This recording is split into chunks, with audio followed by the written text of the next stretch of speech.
لیکن جہاں پر مذاکرات کی بات ہے، مذاکرات تو میرا خیال ہے پرائم منسٹر نے آج بھی کہا ہے کہ ہم تیار ہیں. جی ایگزیکٹلی، لیکن میں بھی اسی پر آ رہی وہ تھی کہ وزیر اعظم شہباز شریف نے مذاکرات کی پیشکش کر دی ہے.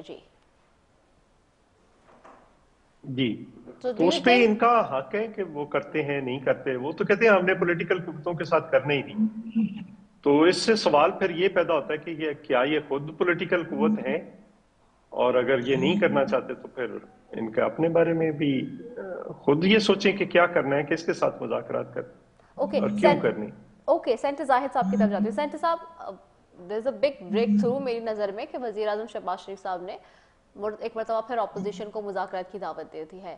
یہ مذاکرات کن بیسس پر ہو سکتے ہیں؟ کیونکہ ایک طرف سے تو یہ بات سامنے آتی ہے کہ سابق وزیر اعظم عمران خان صاحب کی رہائی ہونی چاہیے، ان کو جو ہے ریلیف ملنا چاہیے، اور ان کے اوپر جو سیاسی مقدمے ہیں وہ ختم ہونے چاہیے. تو کیا یہ ریلیف اس اعتبار سے ہوگا، یا پھر اس ریلیف میں جو معیشت کمزور ہے، جو سیاست منتشر ہے، اور جو عوام کے بنیادی مسائل ہیں ان کے اوپر کچھ ریلیف پہ مذاکرات ہوں گے؟ شکریہ. یہ ایسا ہے کہ یہ پہلے بار وزیر اعظم نے آفر نہیں کی ہوگا. وزیر اعظم نے تو کئی بار پارلیمنٹ کے اندر بھی کی ہے، اور ہمارے جو باقی لوگ ہیں انہوں نے بھی کہی، اور ہم سمجھتے بھی، سیاسی لوگ ہوتے ہوئے اس کو سمجھتے ہیں کہ ہر مسئلے کا حل صرف مذاکرات ہوتے ہیں، اس کے علاوہ اور کوئی حل نہیں ہوتا. تو اس لیے وزیر اعظم نے تو پھر ان کو کہا. لیکن اب دوسری سائڈ پہ تو عمران خان صاحب کہتے ہیں کہ میں نے سیاسی لوگوں کے ساتھ مذاکرات ہی نہیں کرنی، تو پھر تو بات وہی رہ جاتی ہے. دوسرا بات یہی ہے کہ دیکھیے، مذاکرات جب ہوتی ہیں تو کبھی بھی اس میں شرطیں نہیں ہوتی کہ کس شرط پہ. جب مذاکرات شروع ہوتی ہیں اس میں کوئی راستہ، آپ تاریخ کو اگر پڑھے، میں تو 40 سال سیاست میں ہو گئی اس ملک کے اندر، بہت سارے تحریکیں چلی ہے، بہت سارے مذاکرات ہوئے، ہر تحریک میں ہر ایک چیز میں مذاکرات ہوئے، اور مذاکرات سے کوئی راستہ نکل آتا ہے. آپ کو یاد ہوگا کہ یہ جو 18ویں ترمیم تھی، یہ 9 مہینے اس پہ ڈسکشن چلتی رہی، اور وہ سارے پولیٹیکل پارٹیز مل بیٹھ کر تو اس کا ایک راستہ ڈھونڈا، اور وہ 18 امendment منظور ہو گئی. تو ہر ایک چیز مذاکرات کے ذریعے ہوتا ہے، لیکن یہ نہیں ہوتا کہ شرطیں اس میں نہیں ہوتی. شرطیں پہلے نہیں لگائی جاتی ہے. اگر شرطیں لگائی جاتی تو سیاست میں تو شرط ہوتی نہیں ہے. پہلے مذاکرات ہوتی ہیں، ڈسکشن ہوتی ہے، اور کسی مسئلے کے حل کے لیے پھر اس پہ شرط ہوتی ہے اور پھر آگے نکل جاتی ہیں. اگر پہلے سے شرطیں رکھی جاتی ہے تو مذاکرات نہیں ہوتے. تو مذاکرات کہاں کے؟